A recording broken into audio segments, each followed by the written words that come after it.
By the 1600s, London had emerged as one of Europe's greatest urban centers, home to nearly 500,000 inhabitants.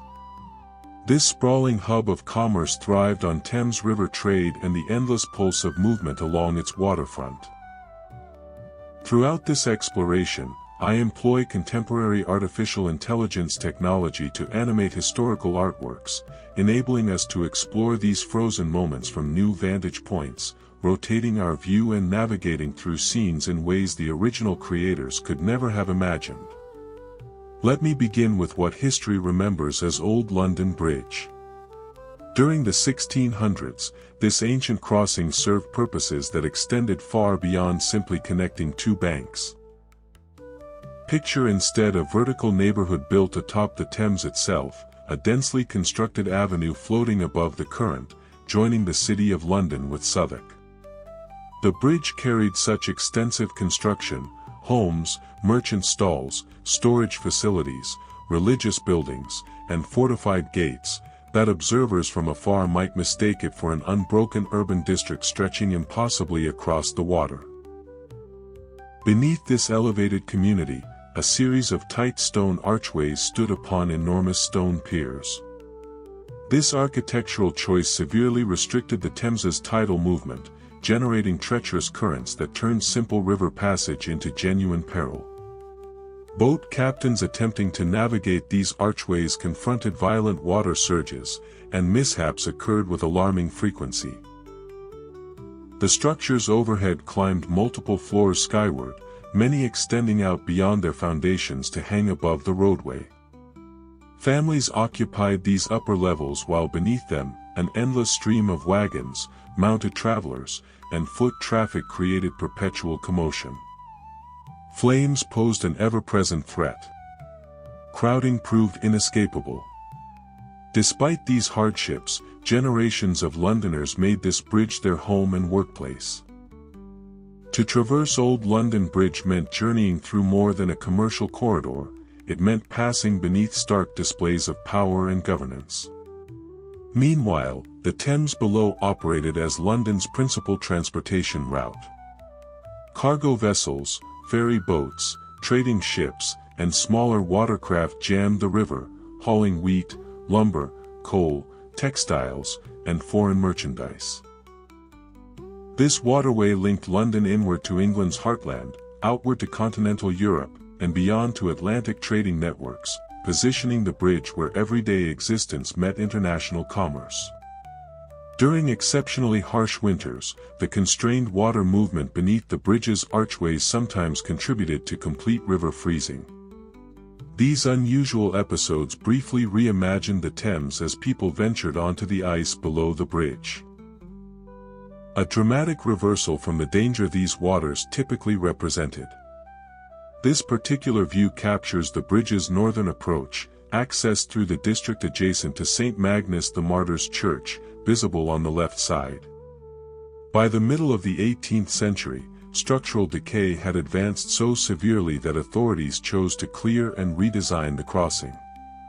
Between 1756 and 1762, the centuries-old buildings that had defined Old London Bridge were systematically torn down. Incredibly, you can still locate this site in present-day London. What distinguishes Old London Bridge isn't solely its construction but its persistence as inhabited territory. It operated simultaneously as framework, trading center, residential quarter, and monument. Royalty and common folk both traversed it. Merchants and workers labored across it, and visitors entering London first glimpsed the city at this confined passage. Old London Bridge was cramped, shadowy, and frequently unsanitary. It impeded movement, created commercial bottlenecks, and presented continuous hazards to its residents and workers. Nevertheless, for hundreds of years, it remained essential.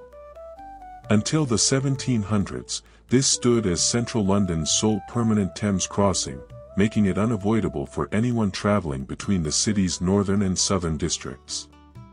Occasionally, I find myself wishing I could travel backward and witness this location as it existed, even for just 24 hours.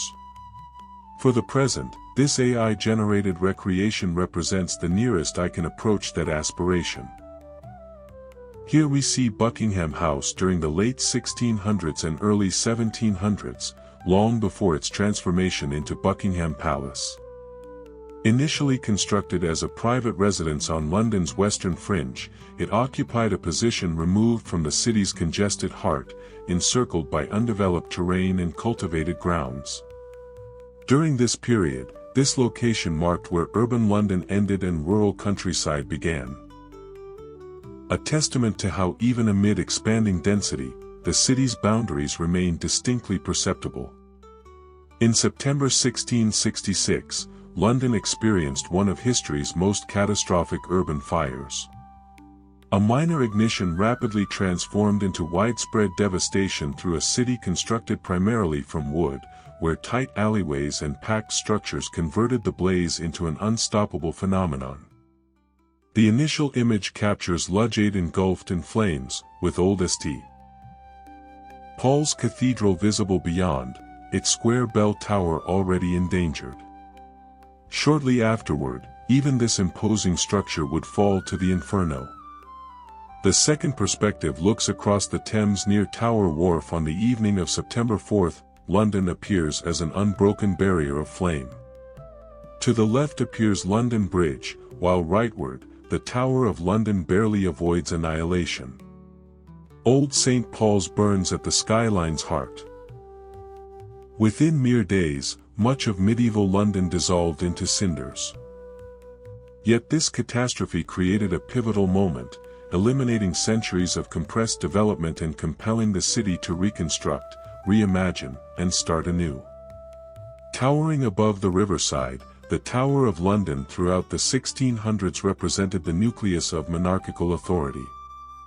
By this era, it served as military stronghold, weapons depot, financial vault, and among England's most infamous detention facilities.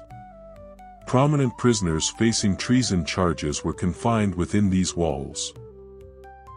The tower additionally stored government documents, armaments, and the crown jewels themselves, reinforcing its function as a fundamental pillar of English governance. This scene depicts Cheapside in 1638, among London's most significant ceremonial thoroughfares, during Marie de Medici's procession as she entered the city to see her daughter, Queen Henrietta Maria, and King Charles I. Cheapside functioned beyond mere commerce as a performance space for royal spectacle, decorated with fountains, monuments, and temporary installations for public ceremonies. At its center rises the Cheapside Cross, a recognizable landmark and congregation point. While military personnel, dignitaries, and masses occupy the street below this grandeur, such occasions mirrored escalating political and religious strain, as Henrietta Maria's Catholic beliefs and foreign background disturbed a city already moving toward civil conflict. Today, this identical section persists as modern Cheapside within the City of London near St. Mary Le Bow, a location where the thoroughfare continues even as medieval monuments have disappeared. This image presents the political and religious compound of Westminster in 1647, observed from across the Thames at a time when England itself stood profoundly fractured. On the left appears the historic Palace of Westminster, Parliament's location and political authority's epicenter. By the mid-1600s, it had become the central point of intensifying struggle between Crown and Parliament, particularly throughout the English Civil War years. Adjacent to it stands Westminster Hall, among the oldest and most magnificent surviving palace sections, utilized for legal proceedings, governmental trials, and significant public assemblies. Its immense ceiling symbolized royal dominance long before becoming a platform for challenging it. To the right dominates Westminster Abbey, the nation's spiritual core. For generations, it had functioned as the coronation site, royal burial location, and resting place for monarchs, strengthening monarchy's sacred aspect. In 1647, the abbey existed uneasily between heritage and revolution as religious disagreements transformed England's establishments. At the scene's center sit Westminster Stairs, an active river dock where travelers embarked and disembarked by watercraft. In an age before bridge networks and paved thoroughfares dominated transportation, the Thames operated as London's primary channel, delivering politicians, religious leaders, couriers, and residents directly to authorities' entrance. This scene portrays the Palace of Whitehall in 1643, then England's most expansive royal compound and the sovereign's principal dwelling. From these riverside landings, monarchs and court members arrived via boat, emphasizing the Thames as London's chief travel and power route at the Stuart Court Centre. Extending along the Thames, Whitehall was an extensive network of reception rooms, private quarters, and governmental structures where royal administration occurred. Most of Whitehall succumbed to fire at the end of 1600s, and presently only the banqueting house remains, standing as the final fragment of what once constituted royal existence's heart. This is Richmond Palace throughout the 1500s and early 1600s, one of the most significant royal estates beyond central London. Initially reconstructed by Henry VII atop a former medieval property, Richmond became a preferred sanctuary for Tudor and early Stuart rulers, providing fresher air and space distant from the cramped city. Elizabeth I spent her last days here, passing away at the palace in 1603, signifying the Tudor dynasty's end. Eventually, the palace declined in usage and was progressively dismantled. Today, its property forms part of contemporary Richmond, with only remnants of its barriers and configuration persisting beneath current streets and riverside trails. Positioned here, reflecting on these instances, it becomes difficult not to recognize how proximate history truly remains. These pathways, these structures, these occurrences molded our current reality. Through these recreations, we receive merely a fraction of understanding what experiencing those moments entailed. If another metropolis, another historical period, or a specific historic moment interests you for revival, share your thoughts in the comments section. I'm eager to continue developing this exploration through time alongside you. Thank you, historian.